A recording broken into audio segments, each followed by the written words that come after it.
Losing a spouse is one of the most profound pains a person can face in this lifetime. In those moments of grief, loneliness, and confusion, it's easy to make decisions you'll later regret. Many of us believe after 60, saying yes quickly to financial offers, to moving, to relationships will ease the pain. But often, those quick yeses create bigger problems, but those quick yes answers often create far bigger problems than the grief we're trying to escape. Today, I want to share with you 5 costly mistakes you should never say yes to if your spouse passes away first. These aren't just financial warnings, they're life lessons that can protect your dignity, your resources, and your future happiness during one of the most vulnerable times in your life. Before we dive in, hit that like button and subscribe to my channel. I share honest insights about love, marriage, and navigating life after 60, because your years of experience deserve respect and guidance that truly understands what you're going through. Now let me tell you about the first mistake that can cost you everything you and your spouse worked so hard to build together. Number 1. Rushing major financial decisions. The most devastating financial mistake I see people make is rushing into major money decisions when their heart is broken and their mind is clouded by grief. When you lose your life partner, suddenly you're faced with financial responsibilities that maybe you never handled before. The bills keep coming, the mortgage still needs to be paid, and well-meaning relatives or financial advisors start pressuring you to get your affairs in order quickly. In this vulnerable state, it's tempting to say yes to selling the house, cashing out investments, or making major financial moves just to have one less thing to worry about. Grief makes us terrible financial decision makers. I've seen many widows and widowers agree to sell their family homes for far less than market value, simply because, in their words, "I just wanted it done with." Months later, they realized they gave up not just their home, but also the memories tied to it. The garden they once cherished, the kitchen where thousands of meals were shared, and the financial security that home equity provided. I've also seen people fall victim to investment scams during this period. When you're grieving, your guard is down. And unfortunately, there are those who prey on that vulnerability with promises of guaranteed returns or special opportunities. The loneliness makes you want to trust someone, anyone, who seems to care about your future. Grief exhausts our mental resources. The simple act of making breakfast feels overwhelming. So when someone offers to handle the complicated financial stuff, it feels like a relief. But what feels like help in the moment often becomes regret that lasts for years. Before you say yes to any major financial decision, selling property, making large investments, or signing contracts, give yourself at least 6 months. Your spouse didn't leave you to make hasty choices that would diminish your security. Honor their memory by protecting what you built together. Warren Buffett once said, "Risk comes from not knowing what you're doing." And when we're grieving, that wisdom becomes even more critical. Have you or someone you know faced pressure to make quick financial decisions during grief? I'd love to hear your experience in the comments below. Your story might save someone else from making a costly mistake. But money isn't the only area where grief clouds our judgment. Relationships are another minefield where saying yes too quickly can lead to heartache. Number 2. Jumping into a new romantic relationship too quickly. Another heartbreaking mistake I see is jumping into a new romantic relationship too quickly after losing your spouse. Loneliness after losing your life partner isn't just sadness, It's a bone-deep ache that can make you feel like you're drowning in silence. The bed feels too big. Meals taste like cardboard when eaten alone, and the house echoes with memories, but no living voice. In this state of profound isolation, when someone shows you attention, kindness, or even basic companionship, it can feel like a lifeline. As the ancient Greek philosopher Epictetus taught us, wealth consists not in having great possessions, but in having few wants. The same wisdom applies to love. True companionship comes not from filling an emptiness quickly, but from building something meaningful slowly. But what I've learned from watching too many friends rush into new relationships is that desperation makes us poor judges of character. My dear friend Patricia learned this lesson the hard way. At 68, 6 months after losing her husband Tom, she met Robert at a grief support group. He was charming, attentive, and seemed to understand her pain because he'd recently lost his wife too. Within 4 months, Patricia had said yes to his proposal, thinking that shared grief meant they were meant to be together. But grief, I've discovered, isn't the same as compatibility. Robert turned out to be controlling and financially irresponsible. What Patricia had mistaken for understanding was actually someone who was equally desperate to avoid dealing with his own pain. The marriage lasted less than 2 years, and the divorce cost her emotionally and financially. The psychology here is complex, but understandable. When we're grieving, we often mistake intensity for intimacy. Someone who seems to get your pain feels like a soulmate, but pain shared isn't the same as values shared, life goals shared, or genuine compatibility. There's also the guilt factor. Many widowers feel guilty about finding happiness again, so they rush into relationships as if speed somehow makes it more acceptable. But your spouse would want you to find love again, the right kind of love, built on a foundation stronger than shared sorrow. The wise approach? Give yourself at least a year before making any serious romantic commitments. Use that time to rediscover who you are as an individual, not just as half of a couple. When you do choose to open your heart to someone new, you'll be choosing from strength, not desperation.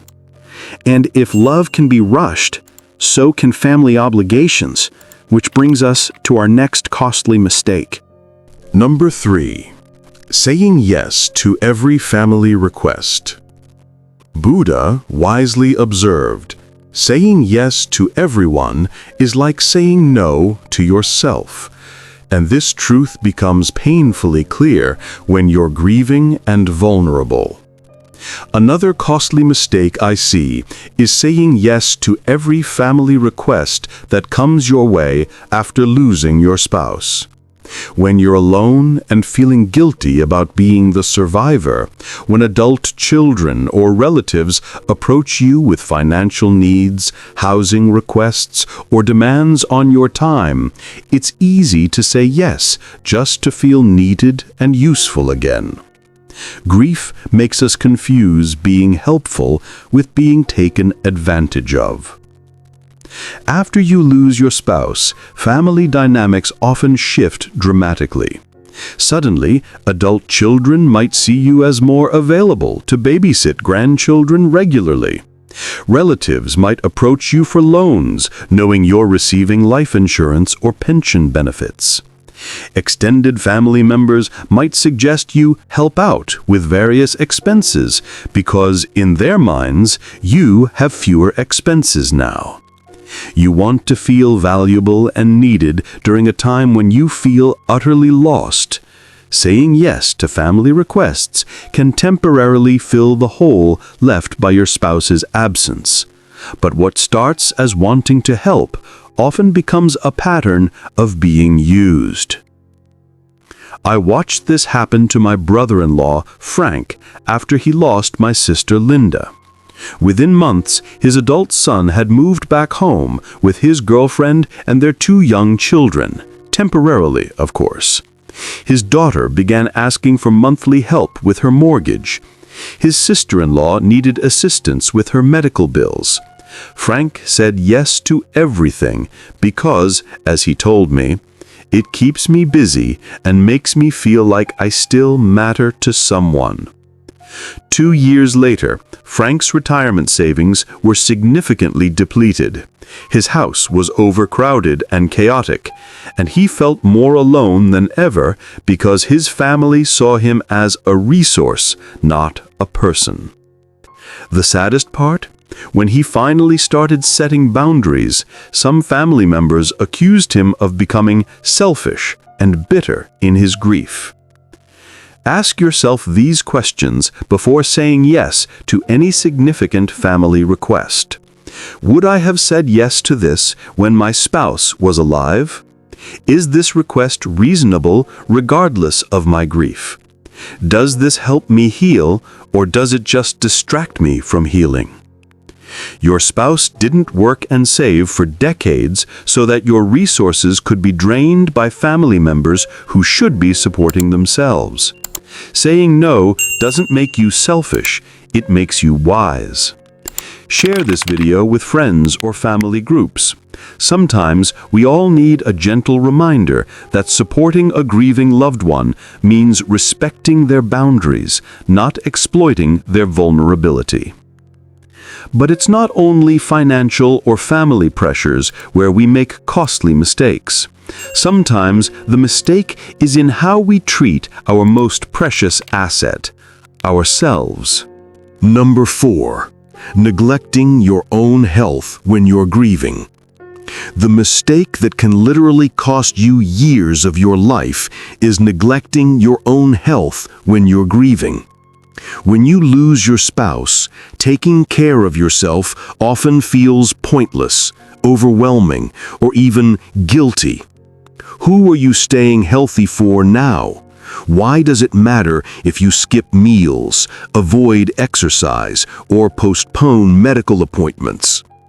The person who cared most about your well-being is gone, and in the fog of grief, self-care feels selfish or unnecessary.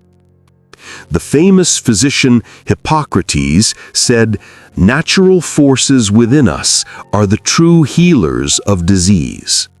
But grief can suppress those natural forces if we let it.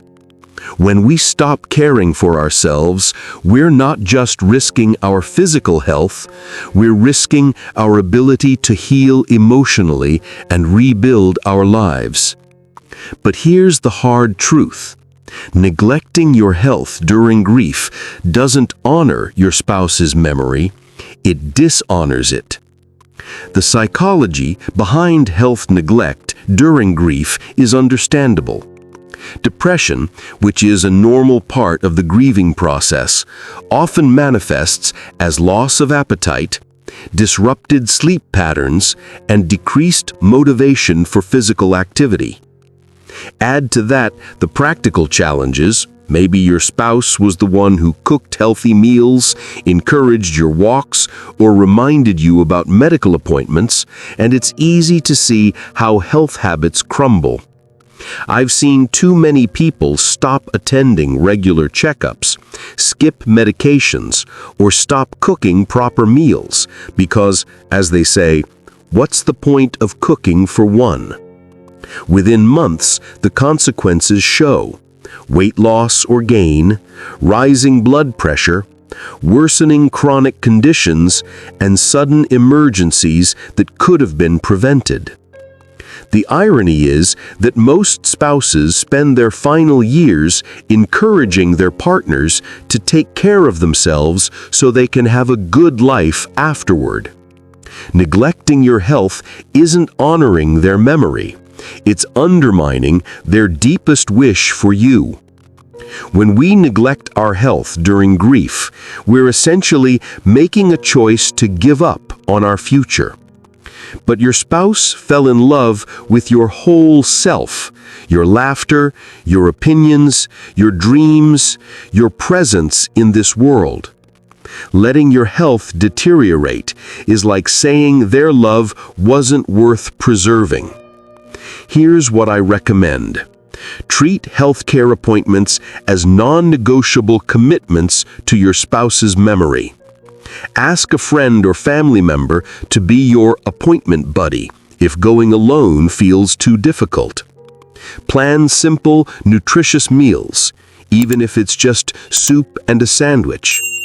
Take a 10-minute walk each day, not for fitness, but as a meditation on the life you still have to live. Your body is the vessel that carries all your memories of your life together. Taking care of it isn't selfish, it's sacred. And this brings us to the most devastating mistake of all. Number 5. Believing life no longer has meaning. Even more devastating than any financial loss is believing that life no longer has meaning after your spouse passes away. This is the mistake that costs you everything: your remaining years, your relationships with children and grandchildren, your connection to the world, and ultimately your chance to honor your spouse's memory by living fully. When the person who shared your daily life, your inside jokes, your morning coffee, and your evening reflection is suddenly gone, it's natural to feel like the story is over. You might think, we did everything together. What's the point of experiences he can't share? What's the point of happiness she can't enjoy with me? Believing life has no meaning after loss isn't wisdom. It's the grief talking. I know this because I've walked through it myself. When my wife passed, I remember sitting at the kitchen table, staring at her empty chair, wondering how I was supposed to eat breakfast without her smile across from me. I stopped tending the roses in our yard for almost a year. They felt like a cruel reminder of something I'd lost forever. Even family gatherings felt hollow because the one person I wanted to talk to afterwards wasn't there. Neglecting life wasn't honoring her memory. She loved me for my laughter, my curiosity, my way of seeing the world. If I buried those things, I wasn't preserving her legacy. I was erasing the very qualities she cherished most. Your life still has meaning because you still have the capacity to love your children and grandchildren, to make a stranger smile, to enjoy a sunset, to learn something new. Your spouse's love didn't die with them. It lives on in your ability to love others and to keep receiving love from the world around you. Viktor Frankl, who survived the concentration camps and lost his entire family, taught us that everything can be taken from a man but one thing, the last of human freedoms, to choose one's attitude in any given set of circumstances. Save this video as a reminder to yourself, or share it with someone who might be struggling with finding purpose after loss. Sometimes we all need encouragement to keep choosing life. By now, you've seen the heart of it. Grief can cloud your judgment, but it doesn't have to steal your future. The real wisdom is learning to pause, protect yourself, and keep choosing life in a way that honors your spouse's memory. Losing a spouse changes everything, and I won't pretend otherwise. The world feels different, meals taste different, silence sounds different, and even your own reflection looks different when you're no longer seeing yourself as part of a couple. But your future doesn't have to be defined by mistakes made in the fog of grief. With patience, wisdom, and genuine self-care, you can navigate this difficult season while protecting your dignity, your resources, and your remaining years. You can honor your spouse's memory not by giving up on life, but by living thoughtfully, loving carefully, and choosing hope even when hope feels impossible. Your spouse loved you, not just as their partner, but as an individual worthy of respect, joy, and meaningful relationships. When you protect yourself from these costly mistakes, you're honoring that love and ensuring that the life you built together continues to bear fruit, even in their physical absence. The writer C.S. Lewis, who knew grief deeply himself, once said, "You can't go back and change the beginning, but you can start where you are and change the ending." That's the gift you still carry, the power to shape the next chapter with courage and meaning. Have you or someone you love faced these challenges after losing a spouse? Share your story in the comments below. Your experience might provide exactly the encouragement another person needs to walk this difficult road with more strength and wisdom. And don't forget to like this video and subscribe for more honest conversations about life, love, and resilience after 60. Your years of experience deserve content that respects your wisdom while offering practical guidance for the road ahead. I'm Vernon. Thank you for spending this time with me today. See you in the next video.